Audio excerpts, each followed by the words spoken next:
सर्वमंगल मांगल्ये शिवे सर्वार्थ साधिके शरण्ये त्र्यंबके गौरी नारायणी नमोस्तुते। जय जय श्री राम। सबको प्रणाम। धर्म प्रेमी सज्जनों, आज मैं आप लोगों के सामने एक बात प्रस्तुत करने जा रहा हूं।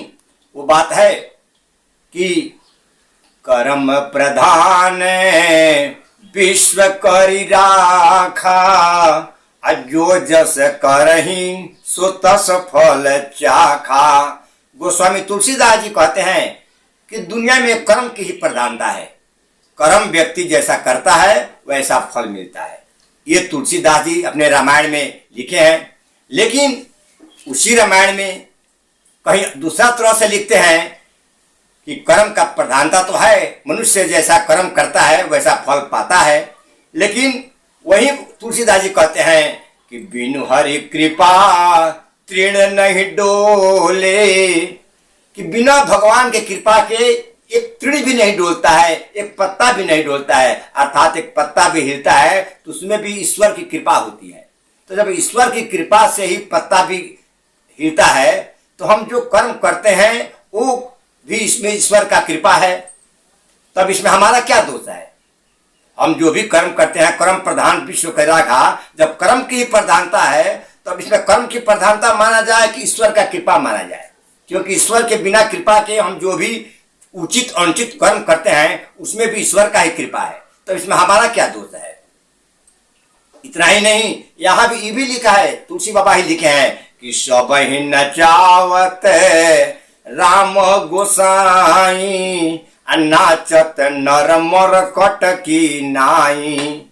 सब व्यक्ति को, सब मनुष्य को भगवान ही नचाते हैं। जिस प्रकार एक नट बंदर को नचाता है, जैसे चाहता है वैसे कराता है, उसी प्रकार भगवान भी मनुष्य के हाथ से जैसा चाहते हैं वैसा करा देते हैं। तो जो हम लोगों के हाथ में कुछ नहीं है, भगवान चाहते हैं वही होता है। तो इसमें हम लोग का क्या गलती है कि कर्म प्रधान विश्व? तो हमारे कर्म हमारे हाथ में कहाँ है? क्योंकि हमारा कर्म भी भगवान के हाथ में है। ये दोनों बात गोस्वामी तुलसीदास जी की चौपाई कहती है। हमको यही कहना है आपसे कि देखिए इसमें क्या बात है। गीता में भी भगवान कहे हैं कि कर्मण्येवाधिकारस्ते मा फलेषु कदाचन। इस प्रश्न का उत्तर यही मिल जाता है।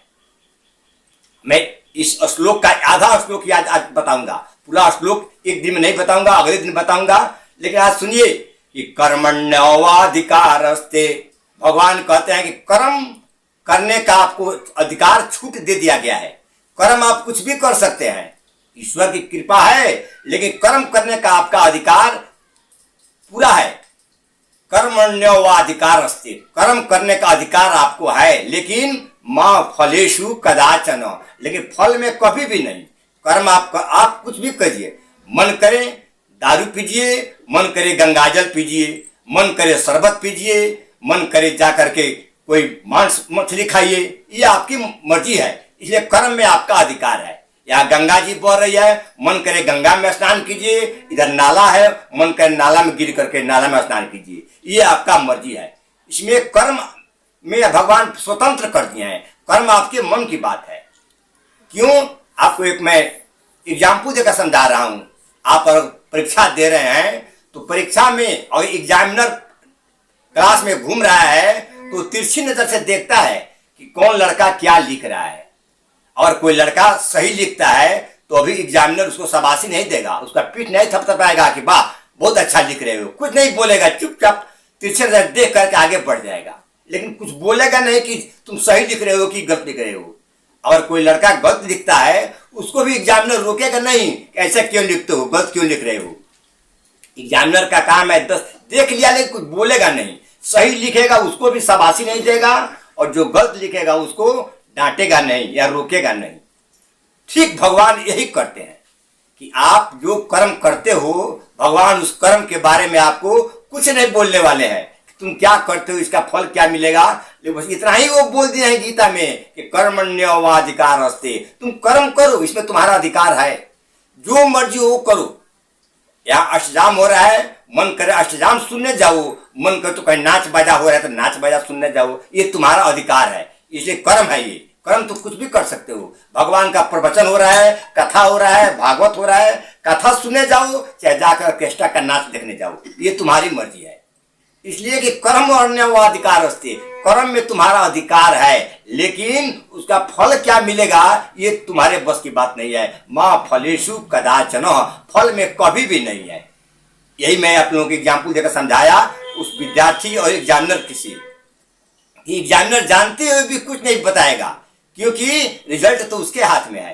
तुम सही लिखो चाहे गलत लिखो, रिजल्ट देगा जिस दिन, उस दिन मालूम पड़ेगा कि तुम क्या लिखे हो। बस भगवान के साथ यही है कि तुम जो भी कर्म करते हो भगवान उसमें आपको कोई दखल नहीं देंगे कि तुम क्यों खराब काम करते हो, अच्छा क्यों नहीं करते हो, भगवान कुछ नहीं बोलने वाले हैं। बस रिजल्ट उनके हाथ में है। इसीलिए गीता में कहा गया कि कर्मण्यवाधिकार अस्ति, कर्म में आपका अधिकार है, लेकिन माँ फलेषु कदाचन, लेकिन फल में कभी भी नहीं है। फल आपके हाथ में है ये नहीं है। बंधु, इतना ही बता करके और मैं अपने वाणी को आप लोगों के सामने ध्यान देता हूं। फिर आगे वाला प्रसंग अगले वीडियो में बनाऊंगा। इतना ही कह करके मैं आप लोगों से विदा लेता हूं। जय जय श्री सीताराम।